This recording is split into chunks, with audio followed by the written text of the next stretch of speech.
The Quran says you are busy piling up, calculating, developing your careers, your money, your occupation, your wealth, until you visit the graves. Think about it. When was the last time that you went to a funeral? Was it your mother? Was it your father? Was it your grandfather? Was it your uncle? Was it your cousin? Was it your friend? Was it your wife? Was it your husband?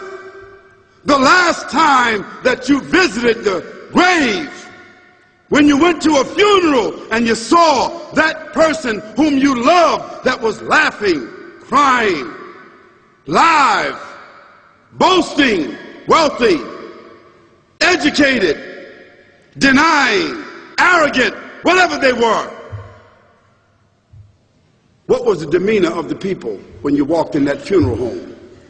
When that person was stretched out in their last suit? What was the demeanor? Were the people cracking jokes? Were they dancing?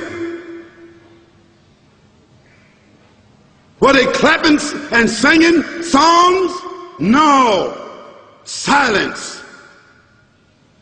Melancholy. Trauma.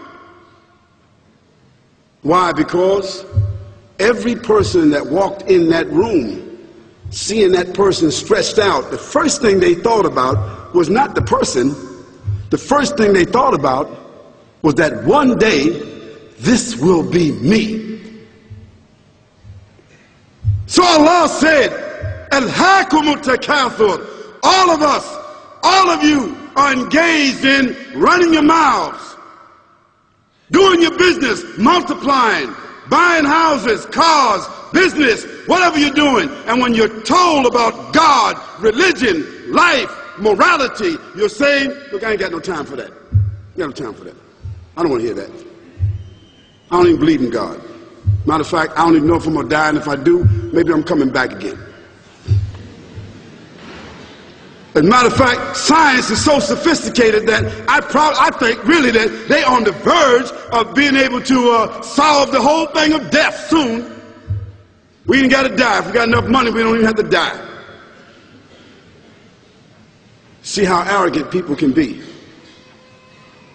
until they visit the funeral house. And then after you go to the funeral house, if you got the guts, if you're able to do so, you go to the grave. And now this is another scenario. And you say to yourself, is that it?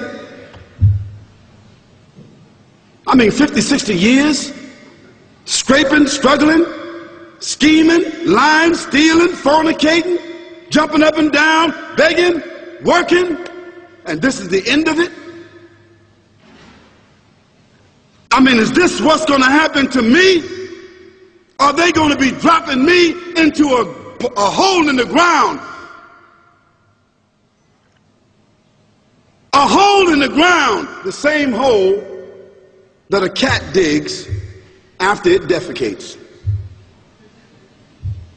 Just a little deeper.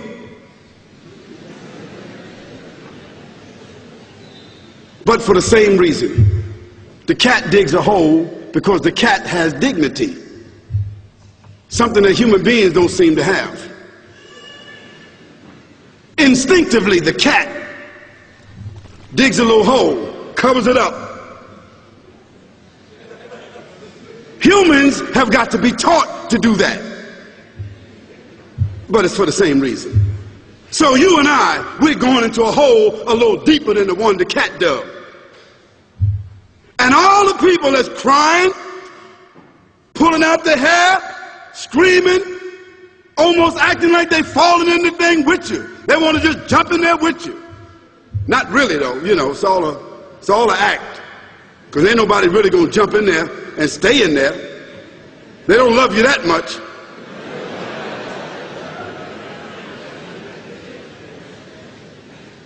And then after all the shoveling get done, and they fill it up, and the box, you can't even see the box no more, the coffin that cost $5,000.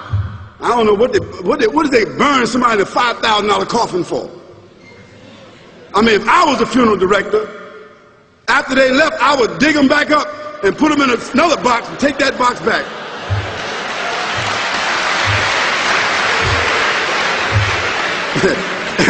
and honestly, I'm telling you, that's what they do. Yeah. So after all the money and all the drama, and they dig that hole and put you in there and cover you up, and everybody goes back to the place, go back to mama's house or daddy's house or whoever's house, and we cook some chicken or whatever it is, and we do a little dancing and drink some scotch and forget all about that person, and then we want the lawyer to come now and talk about, divvying up the spoils. So if that woman who died had a husband, somebody else gonna marry him, you know that. And that man who died, that woman, in about 6 months or a year of grieving or whatever it is, she gonna come to understand that she needs somebody else to be with, so she gonna marry somebody. So that means if his suits are still in the closet and he can fit them, who gonna wear them? So it really means that after all this time, and the people walk away from that grave, it's over. What about that person in the grave? What's happening? Because you know and I know that death is almost like sleeping. Death is like sleeping. Your body is gone. Your body is dead. Your spirit is gone, but your consciousness is there. Yes, brothers and sisters, you and I are going to know when the people put us in that box and put us in the grave. We are going to know. Your spirit is gone. You can't shout. You can't call out. You can't say, don't leave me here. But you're going to be hearing and you're going to be seeing, because that's a different kind of consciousness. But you can't move. And in that grave, this is when the real trauma is going to begin. Because there's a reason for humans to go inside the grave. If the Creator wanted to, He could have caused us to live and then disappear into the atmosphere. But He didn't. He caused us to go into another womb called the tomb. You started out in the womb of your mother, and you wind up in the womb of the earth called the tomb. From the womb to the tomb. This is the whole trip. And this is what you have to think about. That grave is going to be a place of drama and trauma. A place where you're going to be questioned before you're resurrected. And brothers and sisters, do you think that human beings that have the ability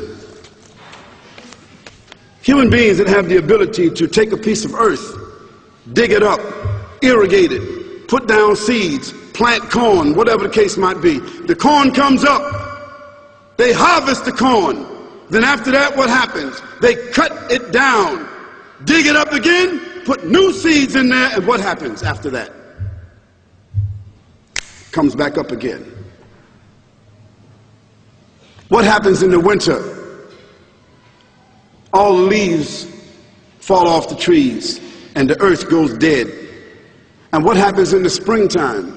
The water comes, generates the earth again, germinates all over again, new grass, new leaves, new flowers, new fruits.